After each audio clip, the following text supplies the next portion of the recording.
Determine the exact values for each of the following. For part A, we're asked to find the exact value of sine of 5 pi on 6. Now, sine of 5 pi on 6, the angle measure, is very close to pi. So this could be our angle here, and it is in fact pi on 6 less than pi. Therefore, this can be written as sine of pi minus pi on 6. And that helps us to establish what quadrant it's in and what the reference angle is that we're dealing with. So as you can see, this angle is in the second quadrant. Therefore, we know that sine is going to be positive in that quadrant. So sine of 5 pi on 6 is a positive value. It's read off the y-axis. That's how we know that it's positive. And now the exact value for sine of pi on 6 is 1/2. So sine of 5 pi on 6 has an exact value of 1/2. For part B, we're going to find the exact value of sine of 5 pi on 3. And 5 pi on 3 is very close to 2 pi. So that means that we're going to be in the fourth quadrant. And our angle might be something like this, where we've got pi on 3 radians away from being 2 pi. So this angle here is 5 pi on 3. So once again, we're reading the sine value off the y-axis. Therefore, in the fourth quadrant, sine is in fact negative. So sine of 5 pi on 3 can be written as sine of 2 pi minus pi on 3.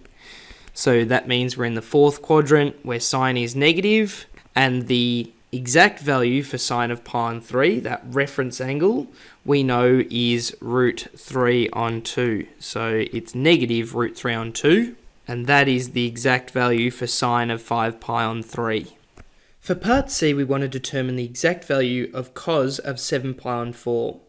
So if we have a look at this angle, we're again very close to 2 pi. In fact, we're pi on 4 radian away from 2 pi. So that angle there is pi on 4, and this angle here is the 7 pi on 4. So that means that we're in the fourth quadrant. That means that cos is going to be positive, and we can see that looking at the CAST acronym.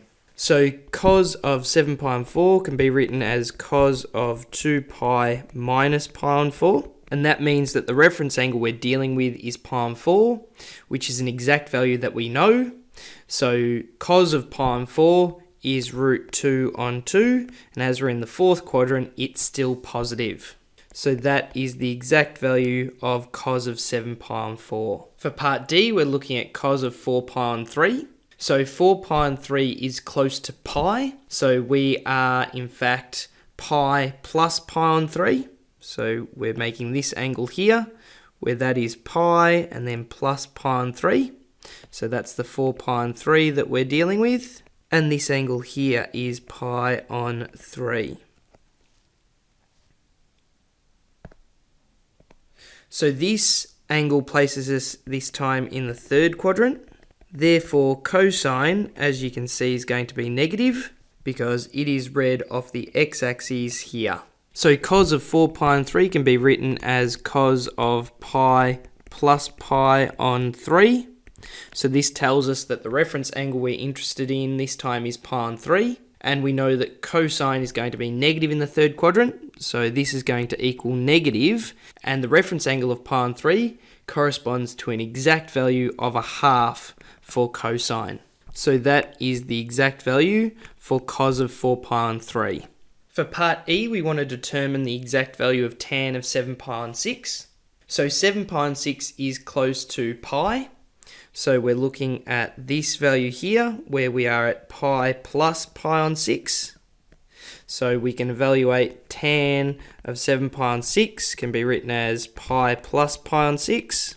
And this places us in the third quadrant. Therefore, looking at this acronym, we can see that tan is positive in that quadrant. And the reference angle that we're interested in is pi on 6. So we know that the exact value of tan of pi on 6 is root 3 divided by 3. And because we're in the third quadrant, it's also positive. So that means that tan of 7 pi on 6 is equal to root 3 on 3. For part F, we're asked to find the exact value of tan of 2 pi on 3. So 2 pi on 3 is close to pi, so it's somewhere about here, where we go pi on 3 back from pi, and that gives us this angle here of 2 pi on 3. So this places us in the second quadrant of the unit circle. Therefore, we know that tan is going to be negative in this quadrant. So we're going to have a negative value. So tan of 2 pi on 3 can be written as tan of pi minus pi on 3. So this tells us that the reference angle we're dealing with is pi on 3. And for tan, we know that the exact value of tan of pi on 3 is root 3. However, we are negative in this quadrant. So the exact value of tan of 2 pi on 3 is equal to negative root 3.